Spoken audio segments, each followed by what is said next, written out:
Assalamualaikum warahmatullahi wabarakatuh. My name is Muhammad Farah Imran bin Abdul Wahab, and I'm going to be presenting my VIVA for my final year project, which named Heat Stress Among Food and Beverage Workers. So during this research, I was supervised by TS Dr. Ismaniza binti Ismail, which has been helping me a lot by giving good advices throughout my journey. A little bit of background about my case study is, food and beverage workers in Malaysia are vulnerable and susceptible to heat stress due to workplace conditions. This vulnerability is particularly evident in fast food chains where kitchen environments are characterized by high temperatures, humidity, and the presence of heat-generating equipment. These conditions are exacerbated by the tropical climate of Malaysia, which already presents challenges in maintaining comfortable indoor working environments. Fast food kitchens are typically compact with limited ventilation, adding to the accumulation of heat and creating an oppressive atmosphere for workers. The problem statement for this case study is that excessive heat stress reduces productivity in a fast food environment. Next is the increased health risk due to heat exposure and lack of measures to reduce heat stress. Now, the significance of this study is workers in both fast food chains are experiencing excessive heat stress due to environmental conditions, necessitating the implementation of effective measures to mitigate health risks and improve workplace safety and comfort. The significance of this study lies in its potential to inform and guide the development of such measures, ensuring a safer and healthier work environment for fast food employees. By thoroughly understanding the heat stress levels and identifying specific factors contributing to these conditions, this research provides a foundation for targeted interventions that can significantly reduce the incidence of heat-related illnesses and enhance overall worker well-being. There are three objectives for this case study, which is to measure heat stress in the food and beverage industry, to investigate the relationship of heat stress towards heat-related illnesses on F&B workers, to implement a risk decision based on the WGT values. So moving to literature review, the first one is the factors that contribute to heat stress. So the first factor is radiant temperature. It refers to the heat emitted by hot surfaces and objects in the workplace. In fast food kitchens, these include ovens, grills, fryers, and other cooking equipment that generate significant heat. Radiant heat can raise the ambient temperature and directly increase the thermal load on workers, making it harder for their bodies to dissipate heat. Prolonged exposure to high radiant temperatures can lead to overheating and increase the risk of heat stress. Next factor is previous illnesses. Workers who have previously suffered from heat-related illnesses such as heat exhaustion or heat stroke are more susceptible to heat stress. These conditions can have lasting effects on the body's ability to regulate temperature effectively. Additionally, chronic medical conditions like cardiovascular diseases, diabetes, and respiratory issues can impair the body's heat tolerance, making individuals more vulnerable to heat stress. Ensuring workers with such medical histories receive appropriate accommodations and monitoring is crucial. Next is humidity. Humidity plays a significant role in heat stress because it affects the body's ability to cool itself through sweating. High humidity levels reduce the rate of evaporation of sweat from the skin, diminishing the cooling effect. In fast food kitchens, the combination of heat and steam from cooking processes can elevate indoor humidity levels, exacerbating the feeling of heat and making it more difficult for workers to stay cool. This can quickly lead to dehydration and heat stress if proper hydration and cooling measures are not in place. Finally, the age factor. Age is a critical factor in heat stress susceptibility. Older workers generally have a reduced capacity for thermal regulation compared to younger individuals. This is due to several physiological changes that occur with aging, such as a decreased sweat rate, reduced cardiovascular efficiency, and impaired ability to sense and respond to changes in body temperature. Younger workers, while typically more resilient, may also be at risk if they lack experience in recognizing and managing heat stress symptoms. Therefore, age-specific strategies may be needed to protect both younger and older workers from heat stress. Now, I'm going to address the heat stress in tropical countries. As a tropical country, Malaysia has a high temperature and humidity throughout the year. The long-term effects of such increased heat exposure on the workplace will depend on factors like clothing, radiated heat, wind speed, and shade from trees or roofs. However, it is highly likely that a large portion of the world's population will lose access to safe, comfortable, and productive working environments due to climate change. So this means that in the upcoming years, the world is going to be a lot hotter due to an increasing climate change. Now, a study in Thailand that included 40,913 workers was to determine the effects of workplace heat exposure on general health and psychological well-being. According to the study, workers who experienced severe heat stress also reported worsening general health and experiencing higher degrees of psychological discomfort, which included depressive, anxious, and stress feelings. The third part of my literature review is the impact of prolonged heat stress. Prolonged exposure to high temperatures and inadequate cooling measures in the workplace can lead to several serious heat-related illnesses. These conditions range from mild to severe and have significant implications for worker health and safety.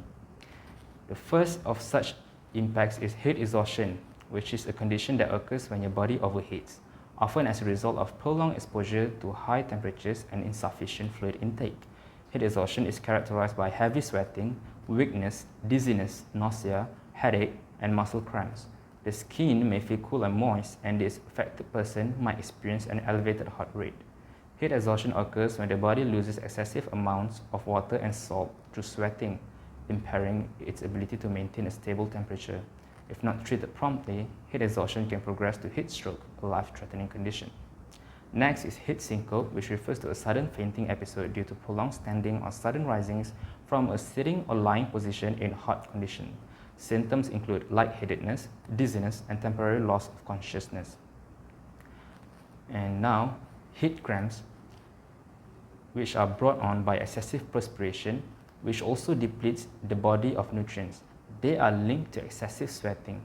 The back, arms, and legs are the most common places for heat cramps to occur.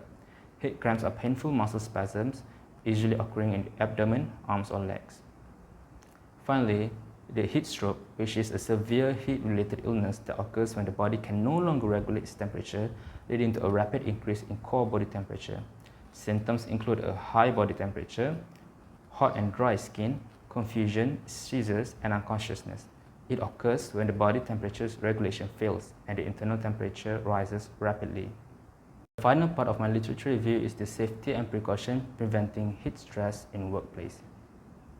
So the first precaution is to stay hydrated, which is being cool and staying hydrated are key to preventing heat stress, especially during hot weather or when participating in activities that may expose oneself to more heat. The second precaution is the workplace intervention, providing appropriate work conditions and heat strain alleviation interventions, for example, easy and safe access to water and lavatory facilities, scheduled rest and drink breaks, appropriate clothing and personal cooling techniques and equipment, payment per hour rather than per output. And finally, the final precaution is the workplace attire. This includes clothing that is loose-fitting and lightweight, breathable, and if needed, specially made protection gear that lessens the damaging effects of high temperatures on the body. Moving on to my research methods, the sampling location was held at fast food chains designated as X and Y in Shah.